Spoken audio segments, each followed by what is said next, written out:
ಮಹಾರಾಣಿಯು ನಿಟ್ಟುಸಿರನ್ನು ಬಿಟ್ಟು ಇನ್ನು ಯಾವ ಆಸೆಯೂ ಇಲ್ಲವೆಂದು ಬಗೆದು ಪತಿಯ ಪಾದಗಳನ್ನು ಹಿಡಿದು ಕಣ್ಣುಗಳಿಗೊತ್ತಿಕೊಂಡಳು. ಕಣ್ಣೀರು ಬತ್ತಿ ಹೋಗಿಯೋ ಮುಗಿದು ಹೋಗಿಯೋ ಅಂತೂ ಆಕೆಯ ಕಣ್ಣುಗಳು ಮತ್ತೆ ಹನಿಯಲಿಲ್ಲ.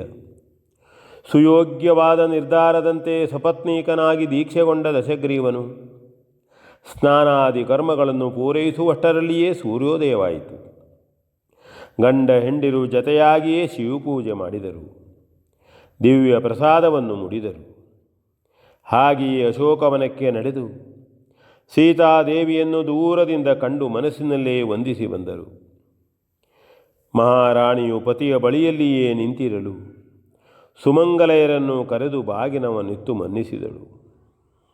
ರಾವಣನು ಮಂಡೋದರಿಯೇ ಧಾರೆಯರದಂತೆ ತೆಗೆದು ನಾನಾ ಮುತ್ತು ರತ್ನಾದಿಗಳನ್ನು ಬ್ರಾಹ್ಮಣರಿಗೆ ದಾನವಿತ್ತನು. ಅಂತಃಪುರಗಳನ್ನೆಲ್ಲ ಒಮ್ಮೆ ಸುತ್ತಿ ಬಂದು ತನ್ನ ಎಲ್ಲ ಪಾಪಗಳನ್ನು ನೆನೆಸಿಕೊಂಡ ರಾವಣನು ಮಂಡೋದರಿಯ ಸೆರಗಿನಲ್ಲಿ ಕಣ್ಣರಸಿಕೊಂಡನು. ಆಕೆಯು ತಾನೇ ತನ್ನ ರಸನನ್ನು ಕೈಹಿಡಿದು ತನ್ನ ಅಂತಃಪುರಕ್ಕೆ ಕರೆದೊಯ್ದು ಪಲ್ಲಂಗದ ಮೇಲೆ ಕುಳ್ಳಿರಿಸಿ ಅವನ ಪಾದಗಳನ್ನು ತನ್ನ ತಲೆಯ ಮೇಲೆ ಹೊತ್ತು ಕ್ಷಣಕಾಲ ಮೈಮರೆತಳು. ಅಂತೆಯೇ ಗಂಧಾಕ್ಷತೆಗಳಿಂದ ಪತಿಯ ಪಾದಗಳನ್ನು ಅರ್ಚಿಸಿ ಚಿನ್ನದ ಪಾತ್ರೆಯಲ್ಲಿ ತುಂಬಿದ್ದ ಗೋಕ್ಷೀರವನ್ನು ತಾನೇ ಕೈಗೆತ್ತಿಕೊಂಡು ತನ್ನ ಪ್ರಾಣೇಶ್ವರನ 10 ಬಾಯಿಗಳ ಮುಂದೆ ಹಿಡಿದು ಕುಡಿಸಿದಳು. ವೀರೋಚಿತವಾದ ವಸ್ತ್ರಾಭರಣಗಳನ್ನು ತಾನೇ ತೊಡಿಸಿದಳು.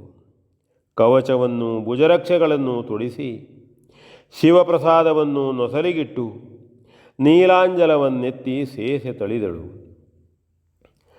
ಪತಿಯ ಕಂಠವನ್ನೊಮ್ಮೆ ತನ್ನ ನಳಿಲ್ ತೋಳ್ಗಳಿಂದ ಬಿಗಿದಪ್ಪಿ ಮುತ್ತಿಟ್ಟು ಮುಕ್ತಾಹಾರವನ್ನು ಅರ್ಪಿಸಿದಳು.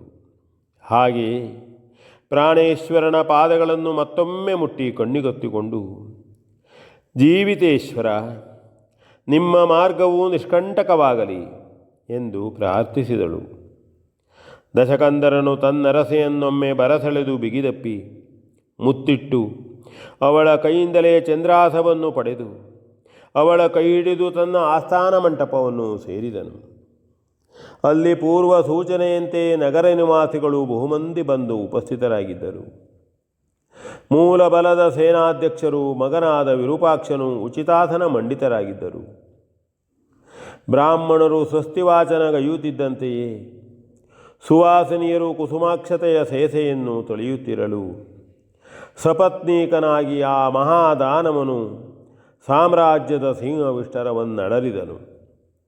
ಪದ್ಧತಿಯಂತೆ ಹೊಗಳುವವರು ಹೊಗಳಿದರು, ಕಾಣಿಕೆಯನ್ನು ನೀಡುವವರು ಕಾಣಿಕೆಯನ್ನರ್ಪಿಸಿದರು.